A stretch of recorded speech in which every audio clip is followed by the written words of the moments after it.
Welcome back to the channel. The movie begins with Michael. He has just been released from prison after serving time for a murder he claims he didn't commit. But Michael isn't just walking free, he is going into hiding. The moment he gets out, he changes his appearance, shaves off his prison beard, puts on clean clothes, and tries to disappear. To make sure his car doesn't stand out or get tracked, he pays a guy to cover the back of it with random stickers, changing its visual profile. He destroys his phone to prevent GPS tracking and throws it, along with his old belongings, into a roadside dumpster. He pulls his hat low and heads into a local bar, hoping to lay low. But luck is not on his side. As Michael heads toward the restroom, a man named D walks in. D is the brother of Michael's late wife, the woman Michael was accused of murdering. D is obsessed with revenge. He starts showing Michael's picture to the bartender. The bartender doesn't recognize him, but a patron at a table points Michael out. Realizing he's been made, Michael sprints out of the bar, jumps into his sticker-covered car, and speeds away. He drives to a public library to regroup. He knows he can't use his phone, so he goes old school. He accesses the internet to find maps of the surrounding area, printing out routes and hiding spots where he can evade the police and the men chasing him. He follows the printed directions, thinking he has escaped. He stops at a roadside restroom to wash up. But D has tracked him down.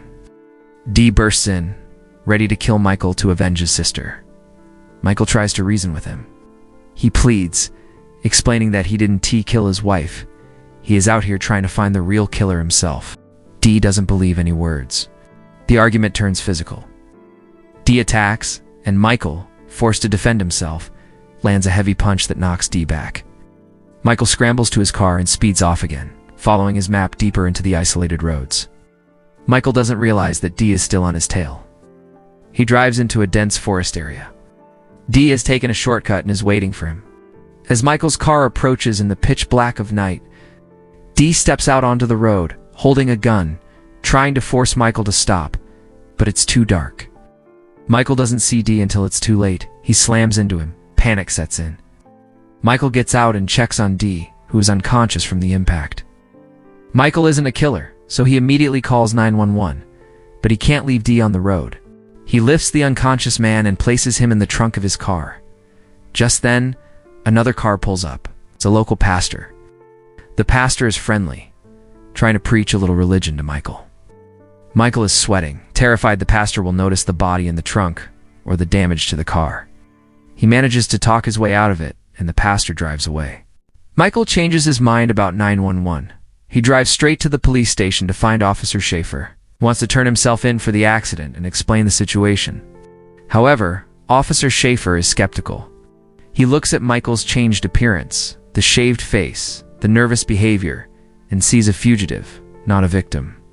Michael tries to prove his story. He leads the officer to his car and looks the trunk. But when the lid pops is already open, the trunk is empty. D's body is gone. Michael is stunned.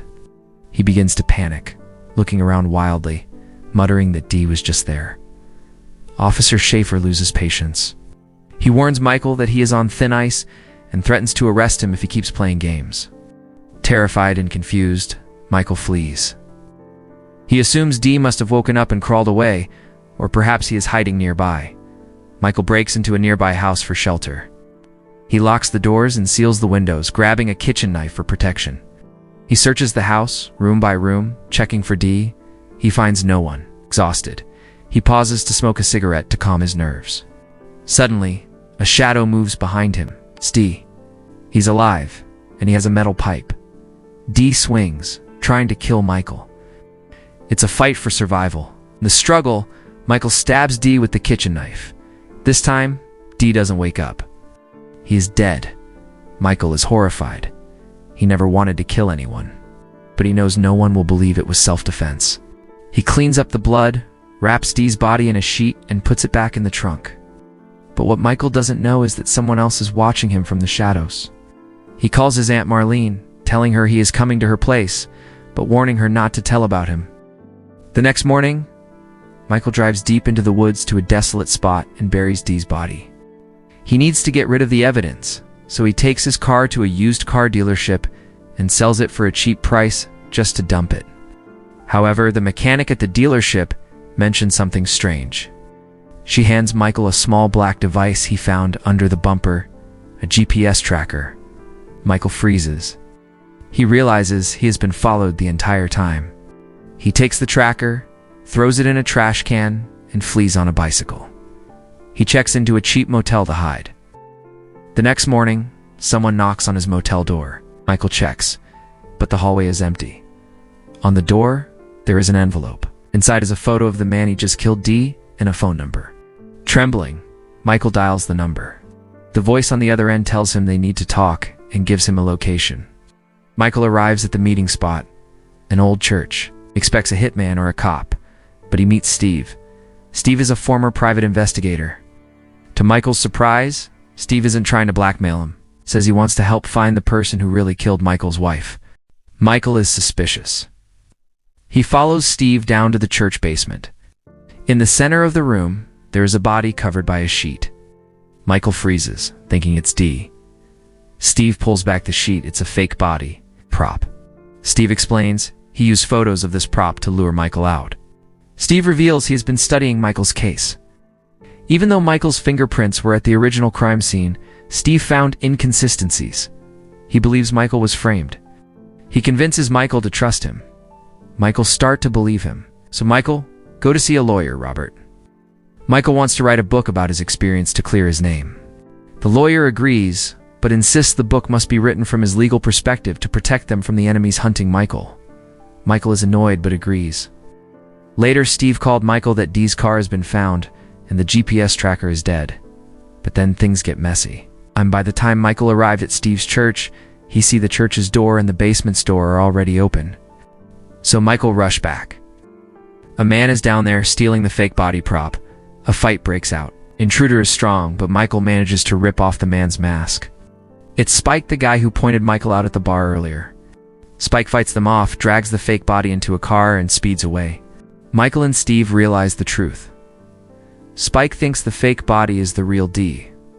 He is stealing it to frame Michael for murder. They figure out where Spike is going. If he wants to frame Michael, he will plant the body somewhere connected to him. They race to Aunt Marlene's house. Michael calls ahead. His aunt isn't home, but his Uncle Ronnie is. Michael warns Ronnie that a dangerous man is coming. Uncle Ronnie, however, is calm. He's just sitting in his armchair watching TV. He doesn't panic. Minutes later, Spike breaks into the house, carrying the body, heading upstairs. Uncle Ronnie hears the footsteps. He calmly picks up his double-barreled shotgun. When Spike appears, Ronnie doesn't hesitate. He shoots. Spike drops dead. Michael and Steve arrive just as Ronnie is calling the police, so they stop him. They explain the situation. Aunt Marlene arrives home. After that, Steve explained about Michael's case to Marlene and Ronnie. Suddenly, Spike's phone rings. It's his girlfriend. Michael and Steve act fast. They answer the phone and pretend they are kidnappers holding Spike hostage. They demand answers. Through the girlfriend, they uncover the mastermind. John Larson, a famous, high-powered lawyer. It turns out Larson was pulling the strings. He manipulated D into hunting Michael. He sent Spike to plant the evidence. They realize Larson is the one protecting the real killer. They come up with a bold plan. They have Spike's dead body. They decide to use it to destroy Larson. They wrap up Spike's body and drive to Larson's mansion. They wait for Larson to leave the house. Once the coast is clear, Steve goes to the front door. He poses as a traveling preacher, talking to Larson's wife to distract her. While she is occupied at the front door, Michael sneaks into the house through the back, carrying Spike's body. Michael carries the body to a bedroom. He stages the scene to look like a suicide, placing a gun in the dead man's hand. He fires a shot into the wall to make it look fresh. But the plan goes wrong. Larson's wife isn't the only one home. Another family member hears the gunshot and comes running. Michael has to dive into a closet to hide. A family member sees the body and screams, calling Larson immediately. Michael is trapped in the closet, calls Steve for help. Steve tries to keep distracting them from the outside, but soon Larson returns home and Spike's girlfriend shows up too. It's chaos. From inside the closet, Michael listens. Larson, his wife, and the girlfriend start arguing. In their panic, they start revealing the details of the crime, admitting to the conspiracy. Michael quietly places a recording device on the door to capture everything. Then, using the confusion of the argument, he slips out of the house and jumps into the car with Steve. Once they are safe, they call the police. A few days later, Officer Schaefer calls Michael in. But this time, Michael isn't a suspect. The recording and the evidence have exposed everything. Officer Schaefer reveals the shocking truth behind the original murder. Larson was just a fixer. The person who wanted Michael dead was actually his own wife. She wanted Michael's assets and money. She hired Larson to arrange a hit on Michael. Larson had hired a hitman who turned out to be his own son Spike and daughter-in-law. But they botched the job. Instead of killing Michael, they accidentally killed Michael's wife during the struggle. To cover up his son's mistake, Larson spun a web of lies. He convinced Dee that Michael was the killer, sending the grieving brother on a suicide mission.